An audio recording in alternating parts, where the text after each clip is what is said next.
আসমন্ডু স্বপ্নে কি বলেছে? জবাব দিল এরিক।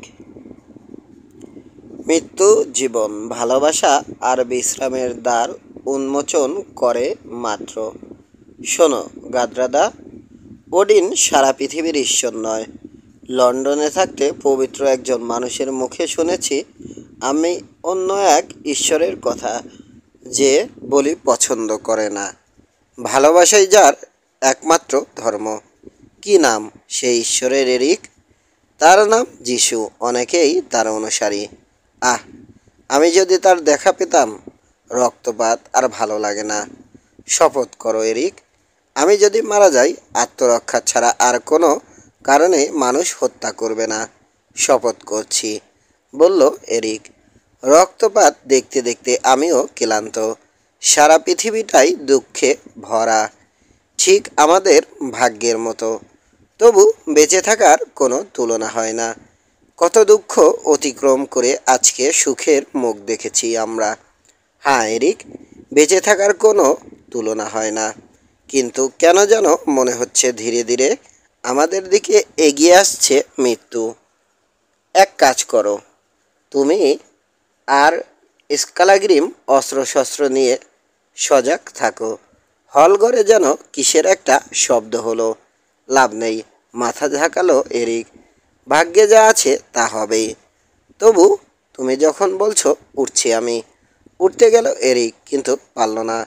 গাদ্রাদা, ঘুমে হাত পা ভারী হয়ে আসছে। আমারও তাই।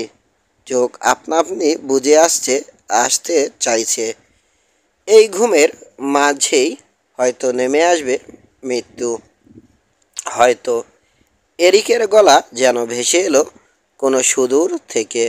মৃত্যুর মতো ঘুমে তলিয়ে গেল দুজনে। গিজার সোয়ান হিল্ড আর সেই কৃতদাস মোসফেল থেকে এক নাগারে ঘোড়া ছুটিয়ে এসে পৌঁছল হর্স হেড হাইটসে।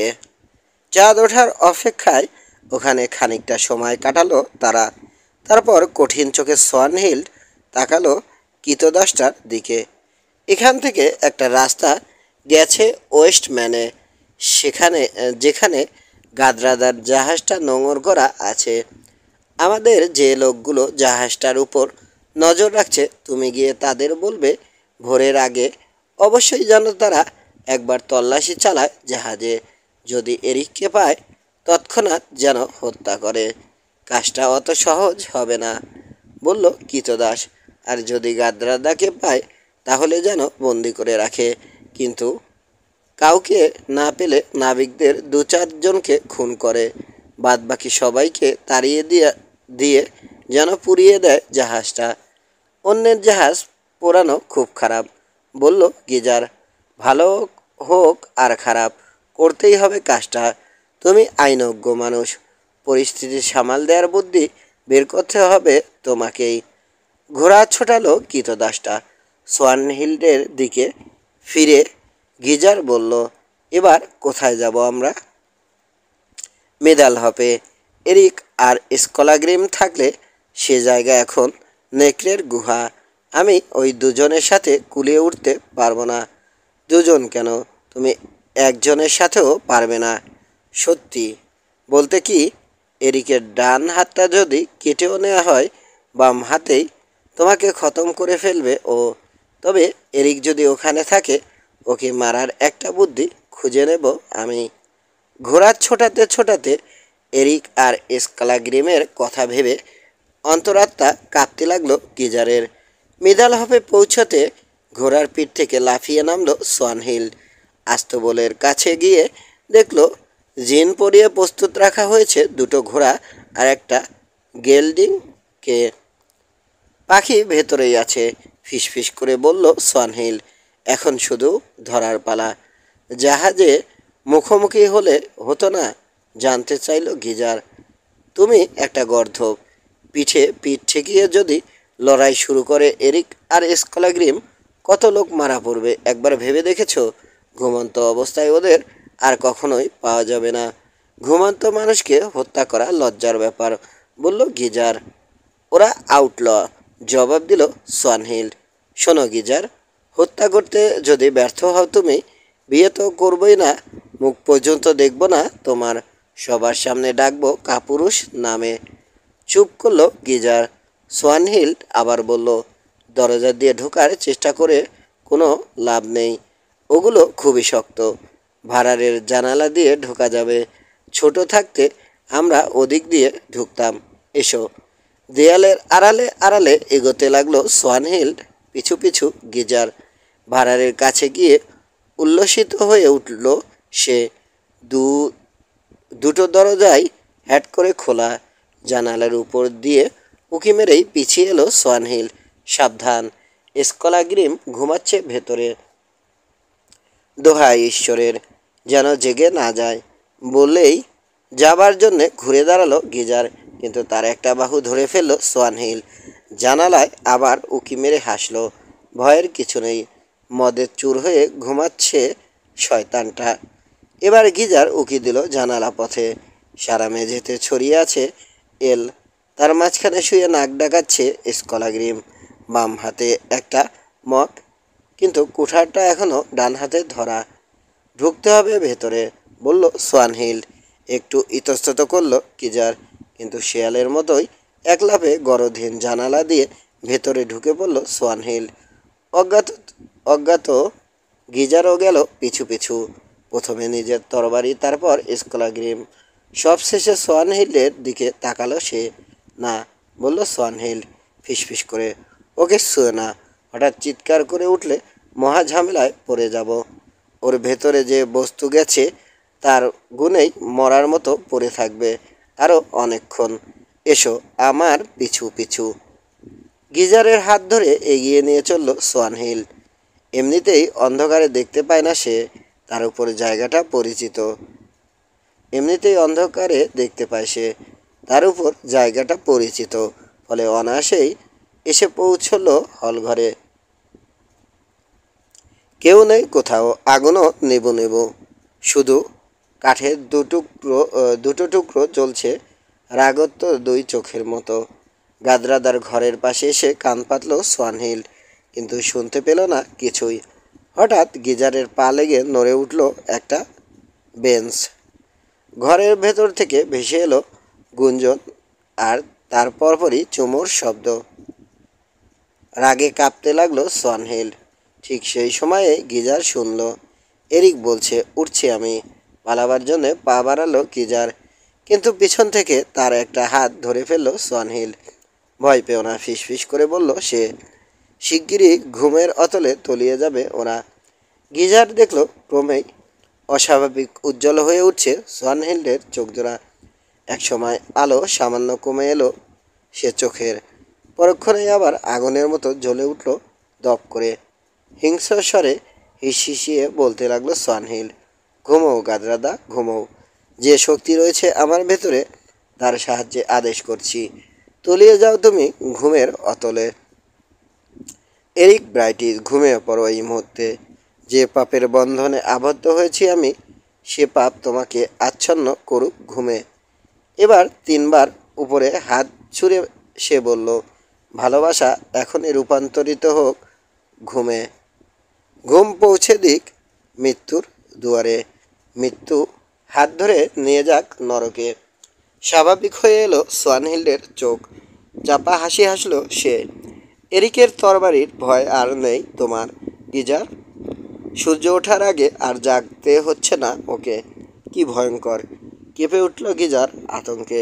অনুরোধ করছি, জ্বলন্ত ওই চোখে আর চেও না তুমি, ভয় পেও না, বলল সোয়ানহিল। নিভে গেছে চোখের আগুন, এখন আবার শুরু হবে কাজ। কি করতে হবে? ভেতরে গিয়ে খতম করতে হবে এরিককে। এটা আমি পারবো না, করবো না, বলল গিজার। আবার জ্বলে উঠল সোয়ানহিল্ডের চোখ। যা বলবো তাই করবে তুমি। এরিকের তরবারি দিয়ে হত্যা করবে এরিককে, নইলে এমন শাস্তি দেব ভাবলেও শিউরে উঠবে। বেশ করছি, তবু ওভাবে তাকিও না, চলো। গিজারকে নিয়ে ঢুকলো সোয়ানহিল গাদরাদার ঘরে। ঘুলগুলি দিয়ে আসা তারার অতি ক্ষীণ আলো ছাড়া পুরো ঘর প্রায় নিশ্চিদ্র অন্ধকার। হঠাৎ সোয়ানহিল্ডের মনে হলো, মরতেই যদি হয় এরিক কেন গাদরাদাই মরুক না। গাদরাদা মরলেই বুক ভেঙে যাবে এরিকের। তাছাড়া মরে গেলে তো চিরদিনের জন্য হারাতে হবে এরিককে। বেঁচে রইলে তবু ওকে পাবার একটা সম্ভাবনা থাকবে। হ্যাঁ, প্রতিহিংসার যত আগুন গাদরাদাকেই নেভাতে হবে। তারা এসে দাঁড়ালো বিছানার কাছে। অন্ধকারে ঠাউর করে সোয়ানহিল বুঝল গাদরাদা শুয়ে আছে বিছানার ডান দিকে। এবার বিছানার মাথার দিকে খুঁজতেই হোয়াইট ফায়ার পেয়ে গেল সোয়ানহিল। তরবারিটা কোষমুক্ত করে গিজারের হাতে ধরিয়ে দিয়ে সে বলল, এরিক শুয়ে আছে বিছানার ডান দিকে। সোজা বুকে ঢুকিয়ে দেবে তরবারি, টেনে আর বের করবে না। তরবারি তুলল গিজার। ঘুমন্ত মানুষকে হত্যা করতে হবে ভেবে খুব ছোট হয়ে আছে মন, কিন্তু সোয়ানহিল্ডের জাদু এড়িয়ে যাওয়ার উপায় তার নেই। হঠাৎ কি মনে হলো, হাত বাড়িয়ে ঠাওর করলো সে। এটা তো মেয়েদের চুল মনে হচ্ছে, বলল গিজার। না, জবাব দিল সোয়ানহিল্ড, ওগুলো এরিকেরই চুল। এরিকের চুল মেয়েদের মতো লম্বা, তুমিও দেখেছ। ওটা যে গাদরাদা ভালো করেই জানে সোয়ানহিল্ড, কিন্তু গাদরাদা যে এরিকের চুল কেটে দিয়েছে তা দুজনের কেউই জানে না। তিনবার তরবারি তুলল গিজার, তিনবার নামালো, তারপর বসিয়ে দিল দাঁতে দাঁত চেপে। দীর্ঘ শ্বাসের মতো একটা শব্দ ভেসে এসলো বিছানা থেকে।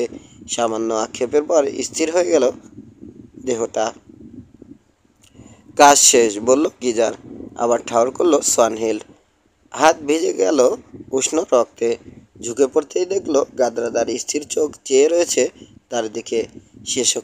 সে চোখের ভাষায় কি পড়ল সোয়ানহিল্ডই জানে। কাঁপতে কাঁপতে পিছন দিকে লুটিয়ে পড়ল সে। খানিক পর উঠে বলল, আতলির মৃত্যুর প্রতিশোধ আমি নিয়েছি। চলো এবার যাওয়া যাক এখান থেকে। আমার একটা হাত ধরো গিজার, মাথাটা কেমন যেন ঘুরছে। সোয়ানহিল্ডের হাত ধরে রওনা দিল গিজার। ভাড়ার ঘরে একটু দাঁড়ালো। স্কালাগ্রিম তখনও নেশার ঘুমে বিভোর। আরও হত্যা করতে হবে আমাকে, জানতে চাইল গিজার।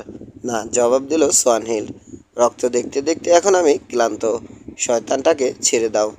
জানালা দিয়ে বেরিয়ে এলো তারা ঘোড়ার কাছে। তুলে দাও গিজার, আমি আর পারছি না, দারুণ অবচ্ছন্ন কণ্ঠে বলল সোয়ানহিল্ড। এবার কোথায়? সোয়ানহিলকে ঘোড়ার পিঠে তুলে দিয়ে জানতে চাইল গিজার। গোল্ডব্যাকে 30। ধীরে ধীরে মেদাল হবে ফুটল দিনের আলো। হলঘরেও সে আলো প্রবেশ করলো একসময়। দুজন বাদী কাঁপতে কাঁপতে এসে দাঁড়ালো ফায়ারপ্লেসের কাছে। কাঠের টুকরো গুঁজে দিয়ে জোরে ফু লাগালো তারা। দেখতে দেখতে দাউ দাউ করে জ্বলে উঠল আগুন। গাদরাদা সম্ভবত এখনও যায়নি, বলল এক বাদী। আমার মনে হয় আলো ফোটার আগেই চলে যাওয়া উচিত ছিল। নতুন বিয়ে হলে সবাই অমন বিছানা ছাড়তে একটু দেরি করে। হেসে উঠল আরেকজন। আলো ফুটতে অবশ্য হাঁপ ছেড়েছি আমি, বলল প্রথমবাদী। গত রাতে স্বপ্ন দেখলাম সারা হলঘর ভেসে যাচ্ছে রক্তে।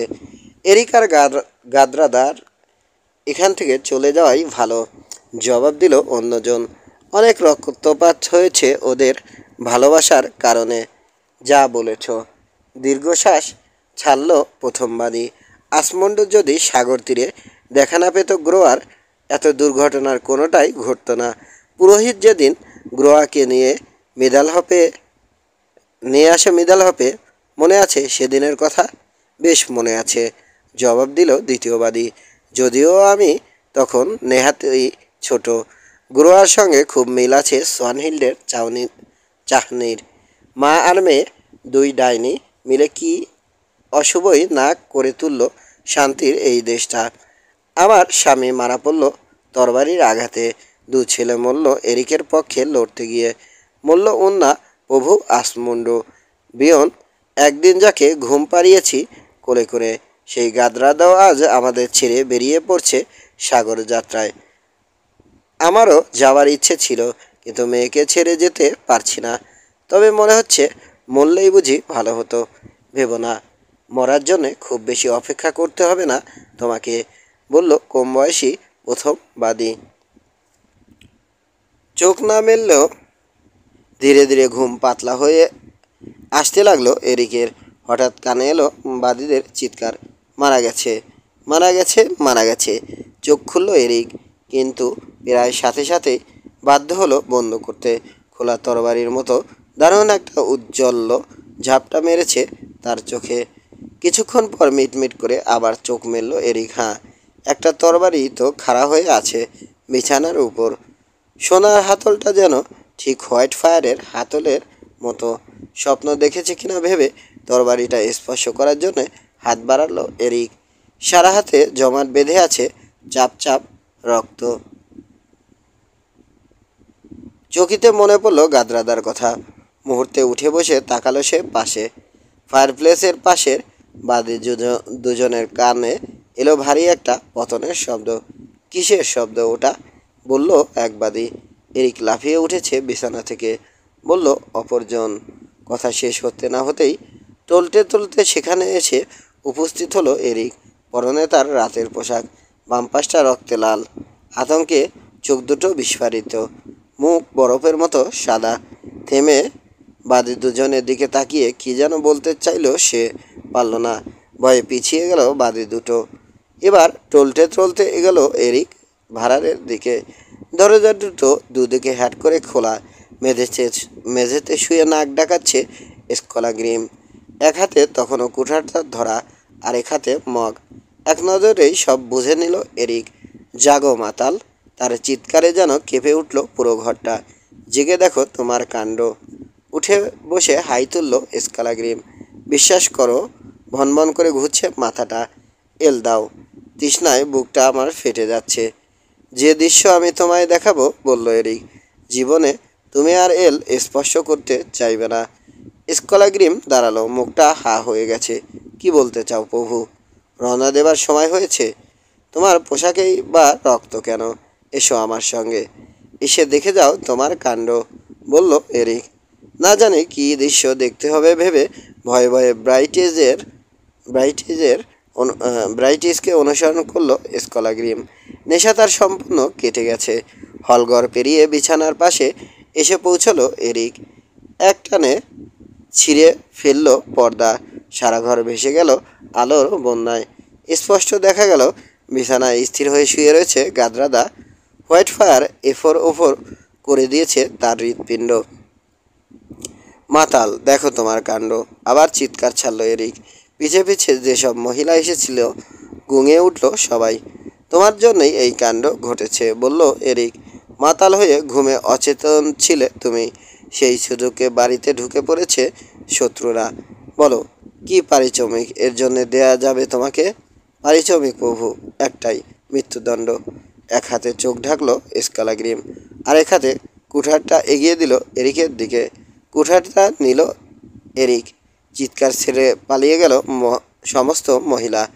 মাথার উপর 3 পাক ঘুরিয়ে কুঠারটা নামিয়ে আনলো এরিক। হঠাৎ কে যেন ফিসফিস করে উঠল কানের কাছে। শপথ মনে রেখো। স্মরণ হলো এরিকের। আত্মরক্ষার তাগিদ ছাড়া আর হত্যা করবে না, শপথ করেছে সে। আর সময় নেই, আধ সেকেন্ড দেরি করলেই খুলি দুভাগ হয়ে যাবে স্কলাগ্রিমে। একেবারে শেষ মুহূর্তে মুঠি আলগা করে দিল এরিক। শাঁ শাঁ করে ছুটে গিয়ে বিরাট কুঠারটা গেঁথে গেল অপর পাশের দেয়ালে। না, তোমাকে হত্যা করব না আমি, তাহলে আমি নিজেই নিজেকে শেষ করে দেব। ছুটে গিয়ে দেয়াল থেকে কুঠারটা খুলে নিল স্কলাগ্রিম। থামো, বলল এরিক, হয়তো আরও কাজ এখনও বাকি রয়েছে তোমার। তারপর মন চাইলে খতম করে দিও নিজেকে। ঠিক, হয়তো বাকি আছে আরও কাজ। কুঠারটা ছুঁড়ে ফেলে মেঝেতে লুটিয়ে পড়ে কাঁদতে লাগলো স্কলাগ্রিম। কিন্তু এরিক কাঁদল না। গাদ্দাদার বুক থেকে হোয়াইট ফায়ার বের করে নিয়ে তাকিয়ে রইল সেটার দিকে। অদ্ভুত এক তরবারি তুমি, হোয়াইট ফায়ার। শত্রুরও জীবন নাও, মিত্রকেও রেহাই দাও না। তোমাকে এখনই টুকরো টুকরো করে ফেলবো আমি। হঠাৎ ঘটল এক অদ্ভুত ঘটনা। গুনগুন করে যেন জবাব দিয়ে উঠল হোয়াইট ফায়ার। কি বললে? আরও জীবন নিতে চাও? হয়তো নেবে, কিন্তু কয়েক ঘন্টা আগে যে জীবন নিয়েছে অমন জীবনের স্বাদ আর কোনো দিনই পাবে না। রক্ত না মুছেই তরবারিটা কষে বলল এরিক। গত রাতে যাকে বিয়ে করলাম আজ তাকে কবর দিতে হবে। একটা দীর্ঘশ্বাস ছেড়ে সমবেত মহিলাদের কোদাল আনতে বলল এরিক। তারপর হলঘরের মাঝখানে একটা কবর খুঁড়তে লাগলো সে। স্কলাগ্রিমও হাত লাগালো। ঘণ্টা খানেকের মধ্যে প্রস্তুত হয়ে গেল এক ফেদম গভীর একটা কবর। যেখানে একদিন তুমি জন্মগ্রহণ করেছ, বলল এরিক, সেখানেই হবে তোমার অন্তিম শয়ান। তোমার পর কেউ আর বাস করবে না মেদাল হবে। খসে পড়বে ছাদ, ধসে যাবে দেয়াল। প্রসঙ্গ উল্লেখ করা যেতে পারে, গাদ্রাদার পর সত্যিই আর কেউ বাস করেনি সেখানে। মেদাল হব বর্তমানে পাথরের একটা স্তূপ মাত্র। কবর খোঁড়া শেষ হতে গোসল সেরে কিছু খেয়ে নিল এরিক। তারপর অস্ট্রোকিয়ার জন্যে গাদ্রাদাকে প্রস্তুত করতে বলল মহিলাদের। গোসল করিয়ে সাদা একটা রোব পরানো হলো গাদ্রাদাকে। তারপরে নিজ হাতে তার চোখ বন্ধ করে দিল এরিক। ঠিক এই সময় একজন লোক এসে সংবাদ দিল, গিজার আর সোয়ানহিল্ডের লোকেরা গাদ্রাদার জাহাজ পুড়িয়ে তাড়িয়ে দিয়েছে সমস্ত নাবিককে। ভালোই হয়েছে, বলল এরিক। ওই জাহাজের আর কোনো প্রয়োজন নেই। বসে পড়ল সে গাদ্রাদার মৃতদেহের পাশে। অদূরে বসে আপন মনে বিড়বিড় করে চলেছে স্কলাগ্রিম। তীব্র অনুশোচনায় বুকটা ভেঙে গেছে তার। সারাদিন চুপচাপ বসে রইল এরিক। অবশেষে এলো সেই ক্ষণ। গতকাল যখন সে আর গাদ্রাদা আবদ্ধ হয়েছিল বিবাহ বন্ধনে। প্রিয়তমাকে একটা চুমো দিয়ে সে বলল, এভাবে বিচ্ছেদ হোক আমি চাইনি গাদ্রাদা। আমাকে একা ফেলে চলে যাচ্ছ তুমি। যাও, আমিও আসছি খুব শিগগির। তারপর গলা চড়ালো সে। মাথা পরিষ্কার হয়েছে মাতাল। নিঃশব্দে সামনে এসে দাঁড়ালো স্কলাগ্রিম। পা দুটো ধরো, আমি মাথার দিকটা ধরছি। শেষবারের মতো গাদ্রাদার মুখের দিকে একবার তাকিয়ে মৃতদেহটি কবরে নামিয়ে দিল এরিক। তারপর ঝপাঝপ মাটি ভরে বুঝিয়ে দেওয়া হলো কবর। চিরদিনের জন্য সুন্দরী গাদ্রাদা হারিয়ে গেল লোকচক্ষুর আড়ালে। এরপর অস্ত্রশস্ত্রে সজ্জিত হলো এরিক আর স্কলাগ্রিম। হলঘর থেকে বেরিয়ে এলো এরিক। স্কলাগ্রিম তাকে অনুসরণ করলো। চত্বরে বাঁধা 3টে ঘোড়া রওনা দেওয়ার জন্য প্রস্তুত। গাদ্রাদার ঘোড়াটার দিকে তাকালো এরিক। বছরের পর বছর ওটাই চলেছে গাদ্রাদা। যেখানে গাদ্রাদা গেছে সেখানে তোর প্রয়োজন পড়তে পারে, বলল এরিক। অন্তত তোর পিঠে আর চড়তে পারবে না কেউ। স্কলাগ্রিমের হাত থেকে কুঠারটা ছিনিয়ে নিয়ে এক কোপে ঘোড়াটাকে খতম করে ফেলল সে। দুজন রওনা দিল এবার কোলব্যাকের উদ্দেশ্যে। ঠান্ডা রাত, জোর বাতাস বইছে। আকাশ বেয়ে ছুটে চলেছে রাশি রাশি কালো মেঘ। মাঝি সাজে তার ফাঁকে উকি দিচ্ছে চাঁদ। স্কলাগ্রিমের দিকে চেয়ে এরিক বলল, আগুন জ্বলার পক্ষে রাতটা চমৎকার। হ্যাঁ প্রভু, জ্বলে উঠবে দাউ দাউ করে। মাতাল হয়ে শুয়েছিল যখন। কতজন শত্রু গিয়েছিল তোমার পাশ দিয়ে বলতে পারবো না, তবে এক পুরুষ আর এক মহিলার পায়ের ছাপ দেখেছি নরম বালির উপর। মাতাল, ওই ছাপ দুটো হলো গিজার আর সোয়ানহিল্ডের। জাদুর ঘুমে আমাদের আচ্ছন্ন করে রেখেছিল সোয়ানহিল্ড, আর আঘাত হেনেছে গিজার। মাঝরাতে ওরা কোলব্যাকে গিয়ে পৌঁছলো। ঘোড়া দুটো বেঁধে সন্তর্পণে এরিক আর স্কলাগ্রিম এগোলো বাড়ির দিকে। স্তব্ধ হয়ে আছে চারপাশ। দিকি দিকি একটা আগুন কেবল জ্বলছে হলঘরে। উকি দিয়ে এরিক দেখল ছড়িয়ে ছিটিয়ে ঘুমোচ্ছে লোকজন। বাতাস বইছে উত্তর থেকে। তাই স্কলাগ্রিমকে একটা ইশারা করে দুজনে মিলে খড় আর জ্বালানি কাঠ স্তূপ করতে লাগলো উত্তরের দরজার কাছে। তারপর কুঠার হাতে স্কলাগ্রিম গিয়ে দাঁড়ালো দক্ষিণের দরজায়। ওদিক দিয়ে যে বেরোবার চেষ্টা করবে তাকেই খতম করে ফেলবে। সব তৈরি হবার পর এরিকের মনে হলো গিজার আর সোয়ানহিল্ড হয়তো বাড়ির ভেতরে নেই। কিন্তু এই চিন্তা তাকে শান্ত করতে পারল না। কেবল স্তূপে আগুন দিতে যাবে এমন সময় যেন কানে কানে কথা বলে উঠল গাদ্রাদা, শপথ মনে রেখো এরিক, শপথ মনে রেখো। মুহূর্তে নিভে গেল তার অন্তরের আগুন।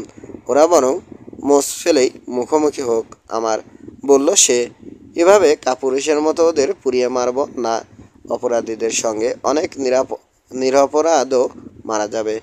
বাড়িটা বের দিয়ে দক্ষিণের দরজায় এসে উপস্থিত হলো এরিক। আগুন জ্বলেছে প্রভু। কোনো ধোঁয়া তো চোখে পড়ল না, বলল স্কলাগ্রিম ফিসফিস করে। আগুন দিইনি তো জ্বলবে কি? আত্মরক্ষার প্রয়োজনেই কেবল মানুষ হত্যা করব আমি। প্রতিশোধের ব্যাপারটা তাই ছেড়ে দিলাম ওদের ভবিতব্যের উপর। স্কলাগ্রিমের মনে হলো এরিক পাগল হয়ে গেছে, কিন্তু কিছু বলার সাহস পেল না সে। ঘোড়ার কাছে গেল দুজনে। স্কলাগ্রিমকে অপেক্ষা করতে বলে ঘোড়ায় চড়ে আবার বাড়ির দিকে ফিরে এলো এরিক। ভীষণ জোরে আঘাত করতে লাগলো সদর দরজায়। শুয়েছিল সোয়ানহিল্ড। চমকে উঠল এই শব্দে। গাদ্রাদার মৃত্যুর পর এমনিতেই ঘুমোতে পারছে না সে। তন্দামতো আসতেই দেখতে পাচ্ছে গাদ্রাদার মৃত চোখজোড়া। ওদিকে দারুণ হুলস্থুল শুরু হয়ে গেছে সারা বাড়িতে। হঠাৎ ঘুম ভেঙে খুঁজছে যে যার অস্ত্র। আবার ভেসে এলো ভীষণ সেই শব্দ। এরিকের ভূত। চেঁচিয়ে উঠল একজন। গিজার বলেছে দণ্ডযুদ্ধে এরিককে হত্যা করেছে সে। খোলো, বলল গিজার। দরজা খুলতে দেখা গেল ব্রাইটিস বসে আছে ঘোড়ার পিঠে, খানিকটা পেছনে স্কলাগ্রিম। এরিকের ভূত, চিৎকার করে উঠল সবাই। আমি ভূত নই, বলল ব্রাইটিস। এবার বলো, ওসপাকারের পুত্র গিজার আছে এখানে? হ্যাঁ, গিজার এখানেই আছে, জবাব দিল একজন। কিন্তু সে নাকি গতরাতে হত্যা করেছে তোমাকে। মিথ্যে কথা, আমাকে নয়, খুন করেছে সে গাদ্রাদাকে। একটানে হোয়াইট ফায়ার কোষমুক্ত করলো এরিক। এই দেখো, হোয়াইট ফায়ার এখনও লাল হয়ে আছে গাদ্রাদার রক্তে। ঘুমন্ত অবস্থায় তাকে হত্যা করেছে ওই কাপুরুষ গিজার। ঘৃণার একটা গুঞ্জন উঠল উপস্থিত সবার মধ্যে। বিকৃত মুখে পিছিয়ে গেল গিজার। শোনো, বলল এরিক, তোমাদের সবাইকে পুড়িয়ে মারতে চেয়েও সংযত করেছি নিজেকে, কারণ আত্মরক্ষার প্রয়োজন ছাড়া আর কাউকে হত্যা করব না বলে শপথ নিয়েছি আমি। এখন চলে যাচ্ছি মোসফেলে। খুনি গিজার আর ডাইনি সোয়ানহিল্ডকে অভ্যর্থনা জানাবো সেখানে। সেই সঙ্গে হোয়াইট ফায়ারের ফলা থেকে মুছে দেব রক্তের দাগ। ভেবো না এরিক, চিৎকার করে উঠল সোয়ানহিল্ড। যাব আমি মোসফেলে, পারলে হত্যা করো। নারী হত্যা আমি করি না। তোমার প্রতিশোধের ভার ছেড়ে দিয়েছি তোমার ভবিতব্যের উপর। তবে গিজারকে বলছি, এসো তুমি। ঘুরে রওনা দিল এরিক। পেছনে পেছনে স্কলাগ্রিম। যাই সবাই, কেটে টুকরো টুকরো করি এরিককে। আপন লজ্জা ঢাকতে আদেশ দিল। যাও সবাই, কেটে টুকরো টুকরো করো এরিককে। আপন লজ্জা ঢাকতে আদেশ দিল গিজার, কিন্তু নড়ল না কেউ।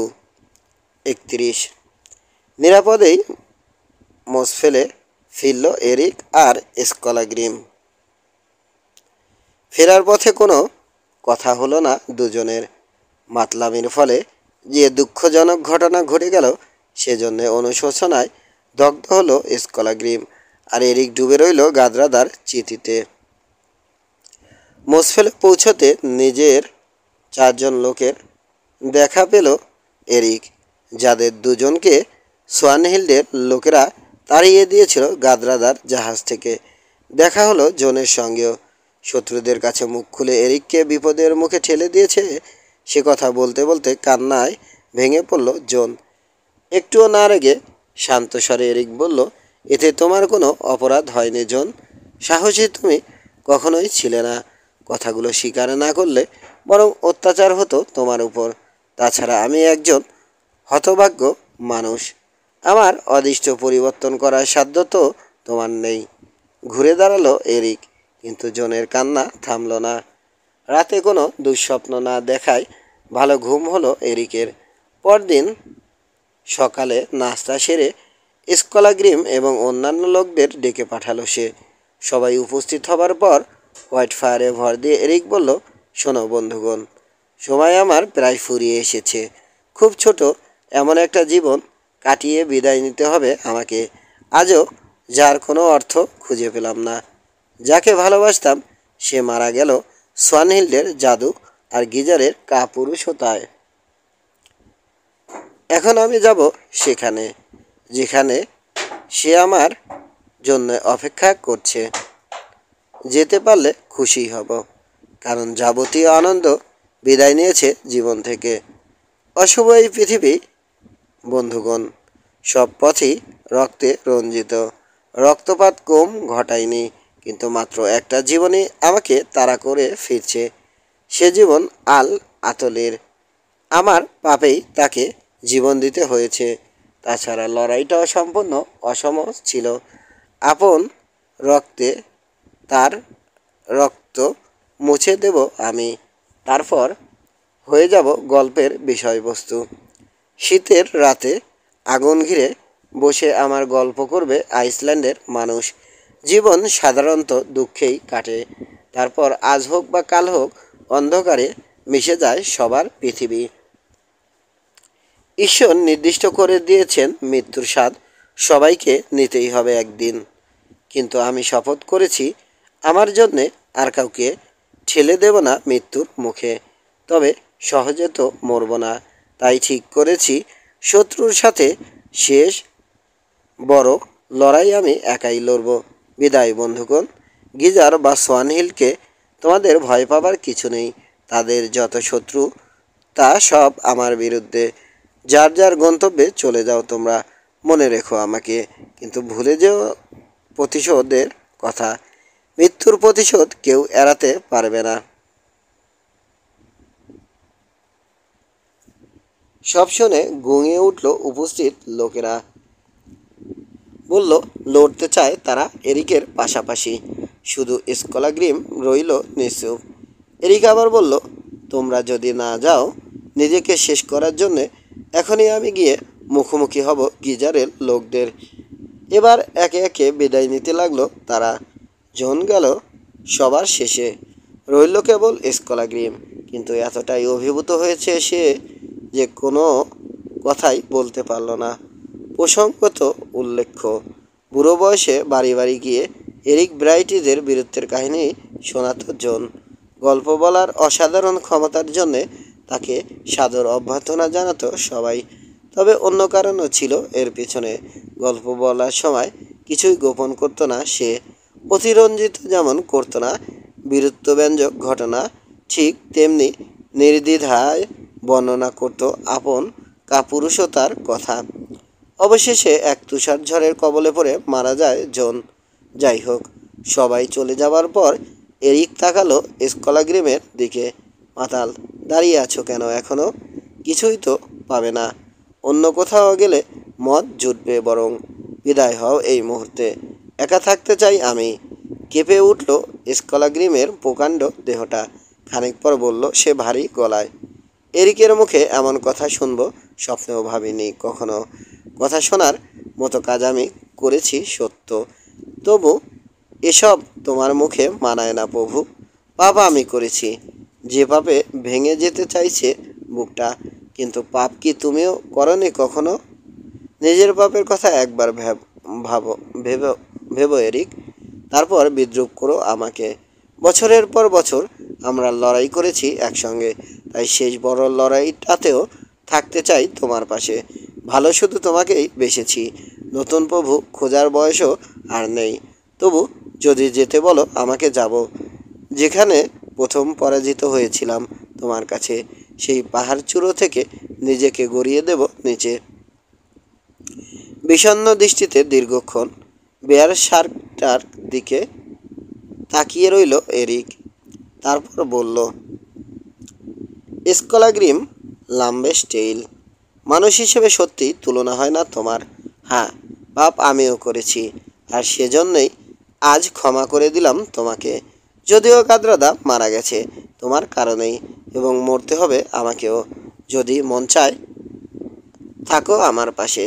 দুজনের অন্তিম মুহূর্ত উপস্থিত হোক একই সাথে। এরিকের সামনে এসে হাঁটু গেড়ে বসলো স্কলাগ্রিম। দুহাত মুঠোয় নিয়ে চুমো খেলো। বলল, হ্যাঁ, মরবো আমরা একসাথে। আর এমন সে মৃত্যু যাতে ঈর্ষা হবে মানুষের। ঘুরে পা বাড়ালো স্কলাগ্রিম তার বম আর এরিকের শিরনাস্ত্র পরিষ্কার করার জন্যে। কোলব্যাক সোয়ানহিল্ডের সঙ্গে কোল্ডব্যাকে সোয়ান হিল্ডের সঙ্গে তখন আলোচনা করছে গিজার।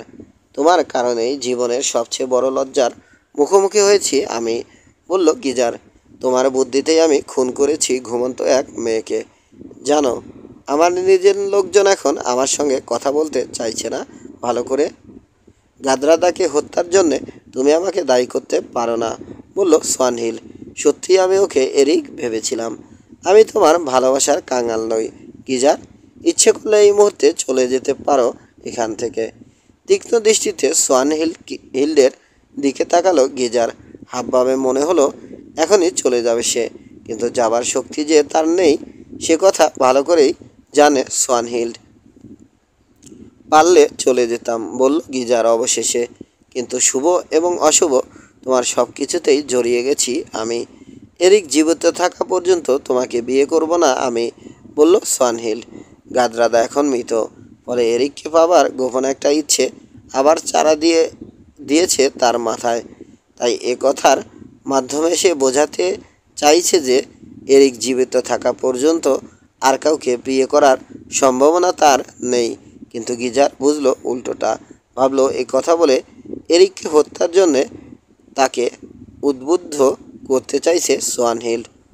অবশ্যই এরিক মরবে আমার হাতে, বলে নিজের লোকদের উদ্দেশ্যে রওনা দিল গিজার।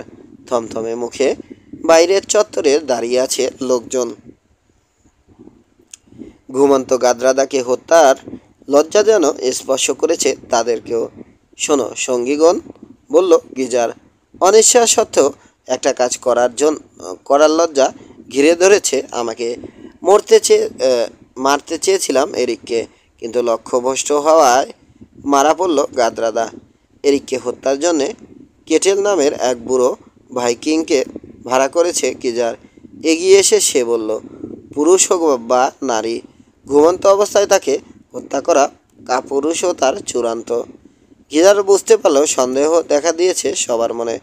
কাজটা যে সোয়ানহিল্ডের জাদুতে এবং ইচ্ছার বিরুদ্ধে করেছে সে ব্যাপারটা তাদের বোঝানো শক্ত হবে বেশ, কিন্তু আইনজ্ঞ সে কথা বলায় ধূর্ত শ্রীগালের মতোই পটু।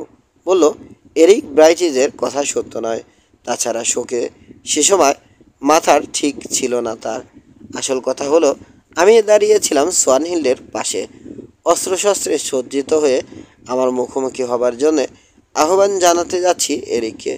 তাহলে প্রভু, বলল কেটেল, অন্য কোনো শত্রুর মুখোমুখি হবার সৌভাগ্য আর জীবনে হতো না তোমার।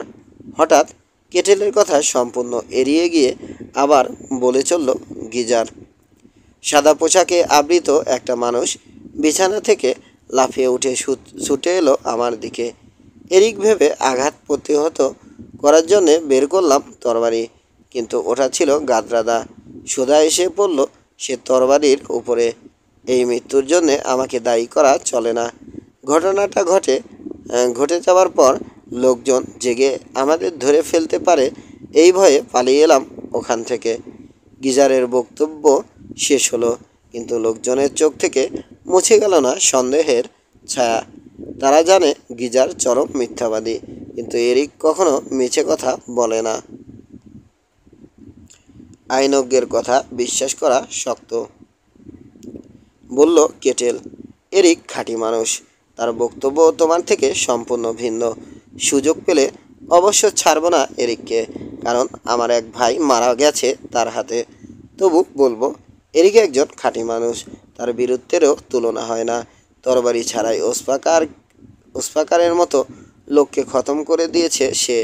আর গিজার, তুমি খাঁটি কিনা সেটা তুমি নিজেই ভালোভাবে জানো, এবং জানে সোয়ানহিল্ড। যদি গাদ্রাদা সত্যি দুর্ঘটনাক্রমে মারা গিয়ে থাকে, তার রক্ত কিভাবে লাগলো হোয়াইট ফায়ারের ফলায়? নিজের তরবারির পরিবর্তে হোয়াইট ফায়ারই বা কেন তোমার হাতে? শোনো গিজার, হয় এরিকের মোকাবিলা করার জন্য তৈরি হও, নয়তো যাচ্ছি না আমি তোমার সঙ্গে। দলের প্রায় সবারই সম্ভবত এরকমই মত। গুপ্তখনির সাথী কেউ হতে চায় না। ঠিক কথা, বলে উঠল অনেকে একসঙ্গে। আমাদের সঙ্গে গিজারকেও যেতে হবে মোষ ফেলে। বেশ, বলল গিজার, যাব আমরা আজ রাতেই। অনেক কিছু সেখানে তোর জন্যে অপেক্ষা করছে। মিথ্যুক বিড়বিড় করে আপন মনে বলে উঠল কেটেল। এবার যেদিন মুখোমুখি হবি এরিকের, সেটাই হবে তোর জীবনের শেষ দিন। 101 জনের বিরাট একটা দল নিয়ে তৈরি হলো গিজার আর সোয়ানহিল। বুদ্ধি আটল দুজনে। যে কৃতদাসটা তাদের গোপন পথ দেখিয়েছিল, সর্বপ্রথম 6 জন লোক সহ রওনা দেবে। সে অপেক্ষা করবে পাহাড় চূড়োয়। সঙ্গীদের সহ এরিক গুহা থেকে বেরিয়ে আসার সঙ্গে সঙ্গে উপর থেকে তীর ছুঁড়বে কিংবা পিষে ফেলবে বড় বড় পাথর ফেলে। আর এরিক যদি বেরিয়ে আসে সরু পথ ধরে, দড়ি বেয়ে নেমে লুকিয়ে থাকবে তারা পাথরখণ্ডের আড়ালে। তারপর সময় বুঝে আঘাত হানবে পেছন থেকে। এদিকে গোপনে গিজার জানিয়ে দিয়েছে যে খতম করতে পারবে এরিককে, সে পাবে 1000 রৌপ্য মুদ্র।